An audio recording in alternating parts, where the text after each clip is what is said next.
Hallo, heute möchten wir euch mitnehmen über den grandiosen Top of the World Highway nach Alaska. Die Anzahl und Größe der Flüsse überstieg unsere bisherige Vorstellungskraft und die Einsamkeit erscheint uns bisher einzigartig. Schön, dass ihr dabei seid und alles Gute! Wir hatten im letzten Film bei Dawson City über den Yukon gesetzt und sind jetzt auf dem Top of the World Highway.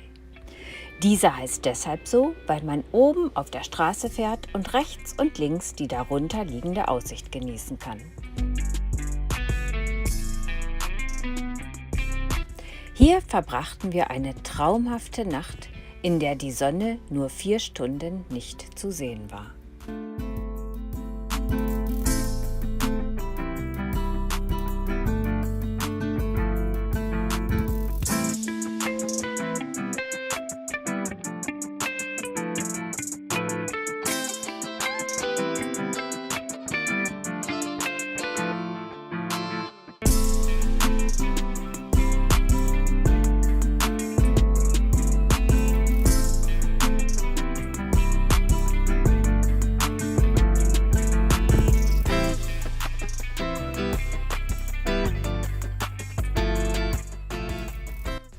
Am nächsten Morgen war Fensterputzen angesagt.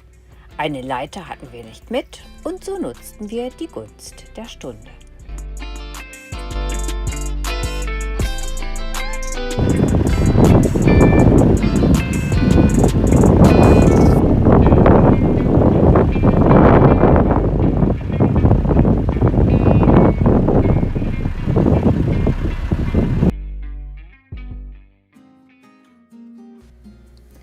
Die Fahrt auf dem Top of the World Highway war mit den Ausblicken zur rechten wie zur linken ein Erlebnis, doch wegen der über weite Strecken Gravel Road anstrengend zu fahren.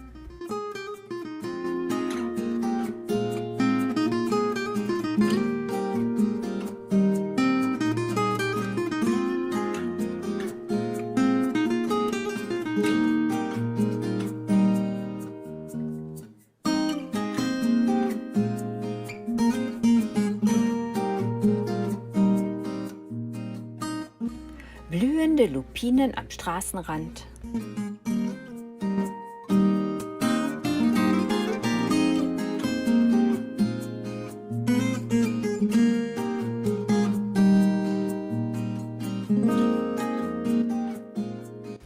Die mit 1376,2 Metern höchste Erhebung des Top of the World Highways.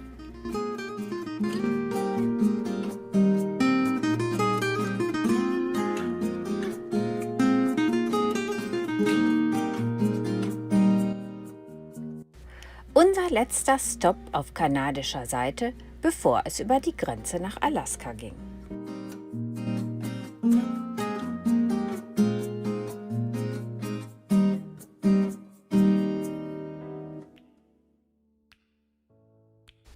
Hier der kleine Grenzübergang zwischen Kanada und den Vereinigten Staaten, also Alaska. Auch in Alaska war der nunmehr sogenannte Taylor Highway nur auf kurzer Strecke asphaltiert. Kleine Bachläufe entlang der Gravel Highway Roads.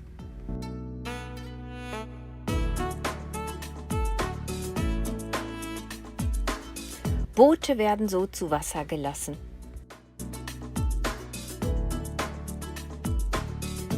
Hängebrücke über den Chicken Creek.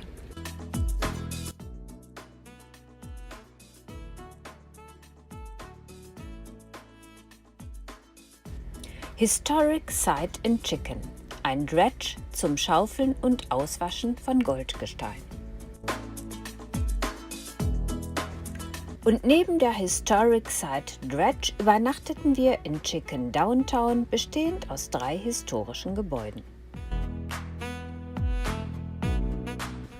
Am nächsten Morgen ging es von Chicken, den Taylor Highway, weiter in Richtung Tok. Die Straße war natürlich verkehrsberuhigt, daher die Geschwindigkeitsbegrenzung. Die Landschaft war auch hier wieder einfach grandios.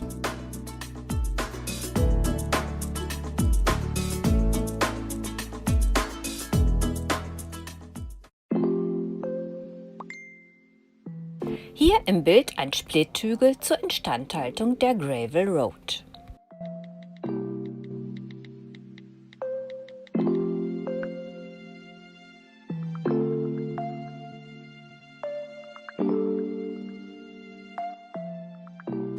Die Bumps waren nicht künstlich erstellt, sondern ergaben sich aus der unebenen Straße.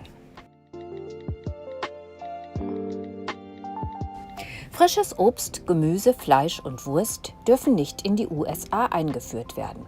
Es gab andere getrocknete Köstlichkeiten wie Walnüsse und Kastanien. Nach 100 Kilometern dieser Strecke dürfen wir einen kleinen Lebensmittelladen erwarten.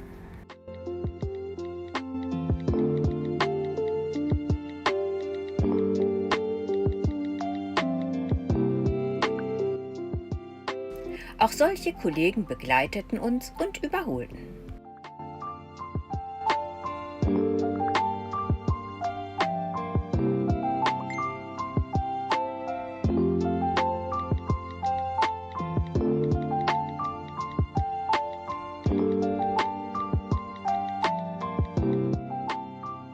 Hier die Karte zu unserer Strecke der beiden Highways. Kurz vor Tok überqueren wir den Tanana River.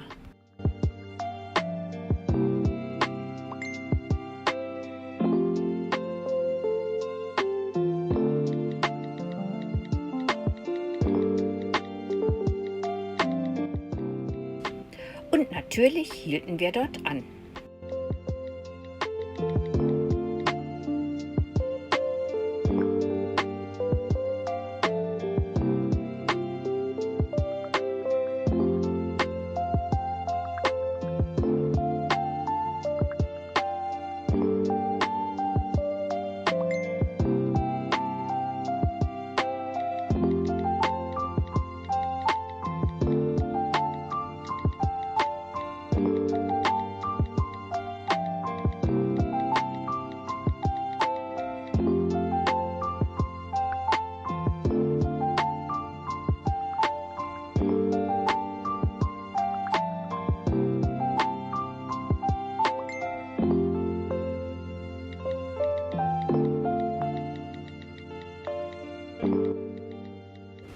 Auch die Touri-Office von Tok war gut aufgestellt und wir erhielten umfassendes Informationsmaterial einschließlich Straßenkarten.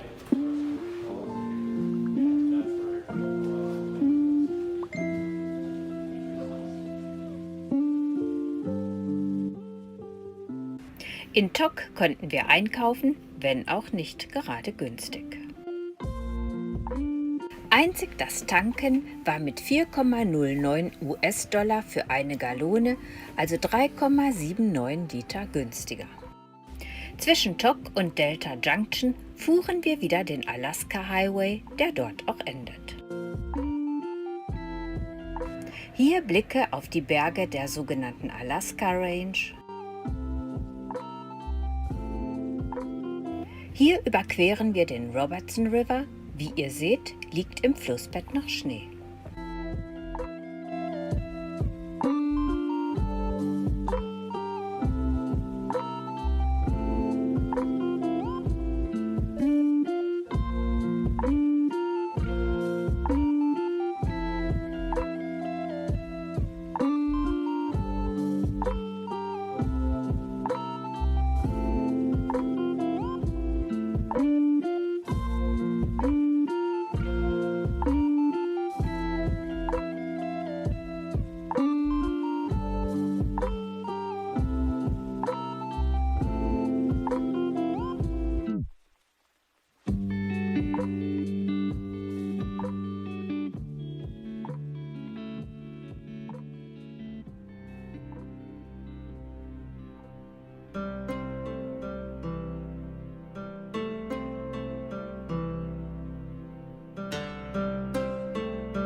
Nach 1422 Meilen, also 2288 Kilometern, endet nach Beginn in Dawson Creek in Delta Junction der Alaska Highway.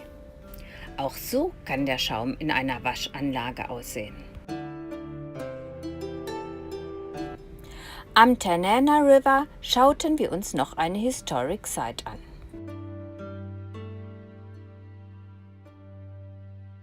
Und damals wie heute Mückenabwehrmittel und Milchpulver.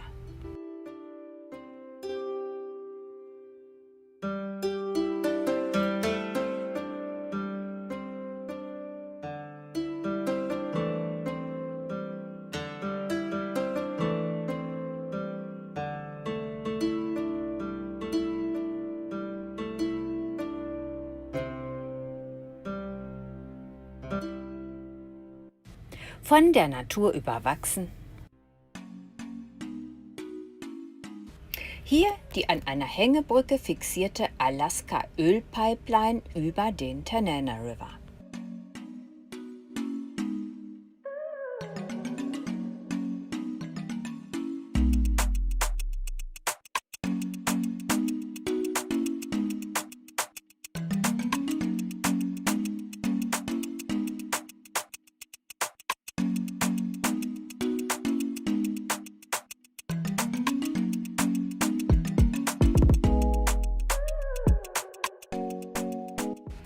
Schaut euch mal die Strömung an.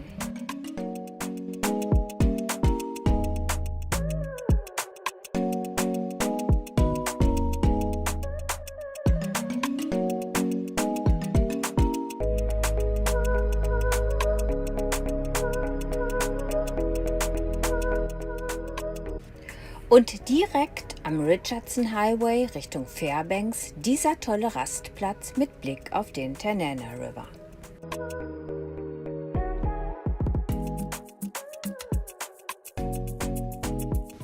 Man sieht, die Aufnahme ist aus dem Fenster heraus entstanden.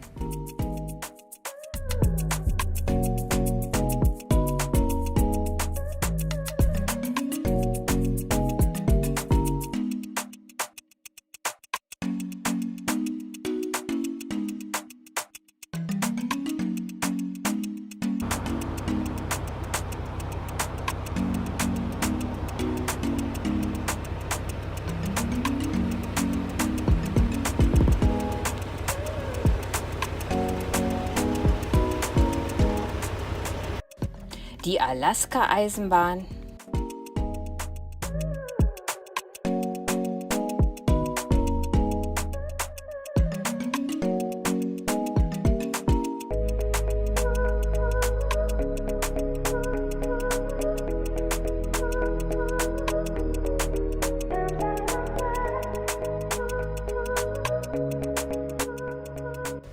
ein kurzer Blick auf Fairbanks,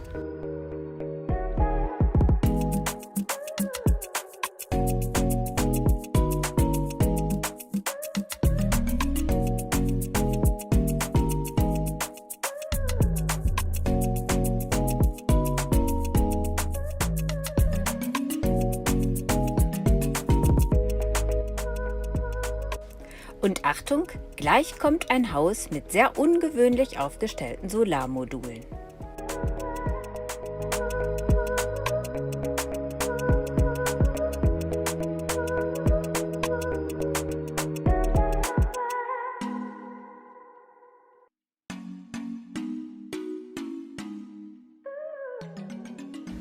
Unsere gute Bonne Maman Marmelade blieb diesmal im Regal.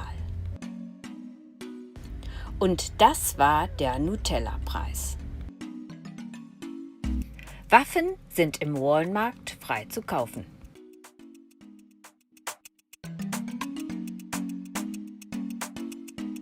Das ist unser Bärenspray. Nach Whitehorse, 1156 Kilometer entfernt, konnten wir in Fairbanks wieder richtig einkaufen. In Whitehorse machte das keinen Sinn, weil in die USA kein frisches Obst und Gemüse, Fleisch, Wurst, Eier und weiteres eingeführt werden darf. Hier wird an der Kasse eingepackt, sortiert nach Gefriergut, Kühlware und Sonstigem.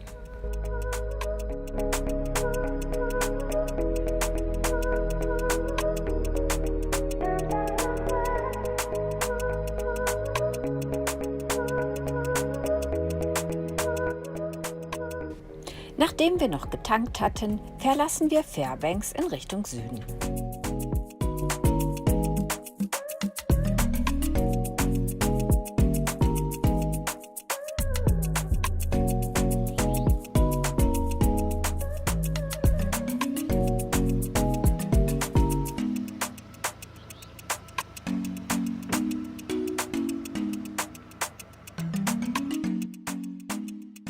Achtet gleich bitte auf das Schild „Nicht vom Straßenrand schießen" an der Raststätte.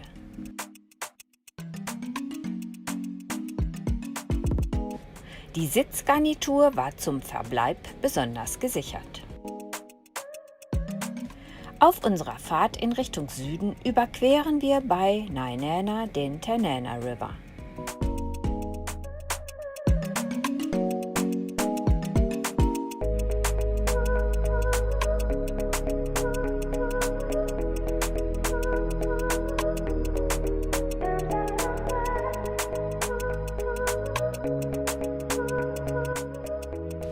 Auch hier wieder wild blühender Straßenrand.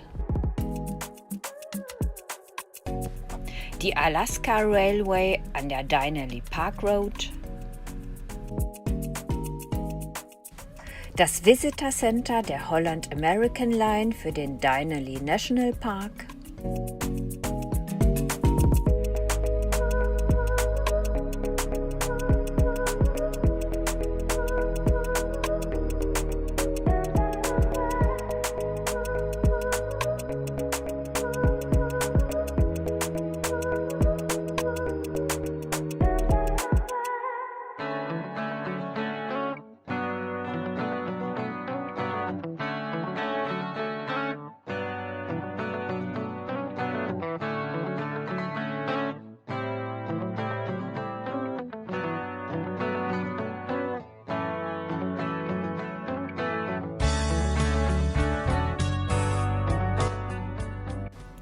Eine Sicht auf den Denali, den mit 6.190 Metern Höhe höchsten Berg Nordamerikas, ließ das Wetter nicht zu.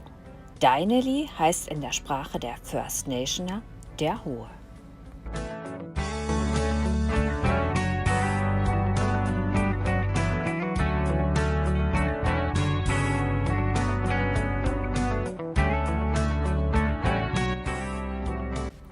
Und hier gibt es zwei Richtungen.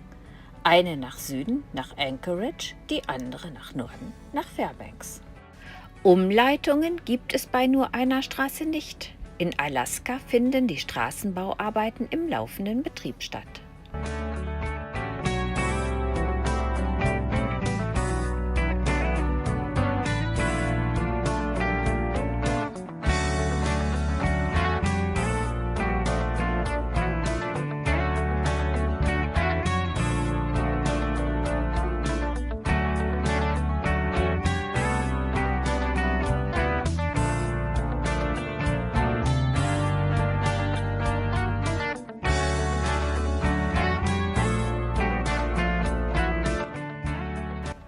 Noch sieht man etwas am George Parks Highway.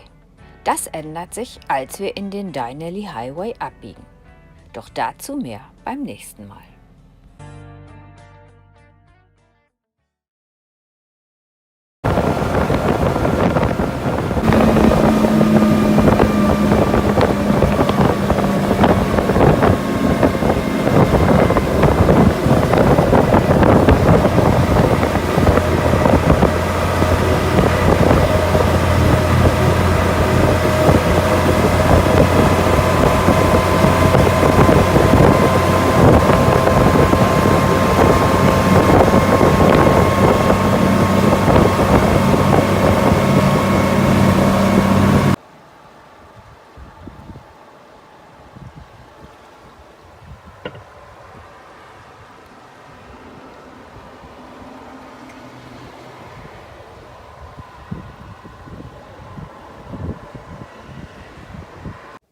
So, das war's für diesmal. Und beim nächsten Mal nehmen wir euch mit auf den weitgehend unbefestigten Denali Highway, der von den meisten gemieteten Fahrzeugen nicht befahren werden darf. Mal sehen, was uns da erwartet. Bis dahin alles Gute!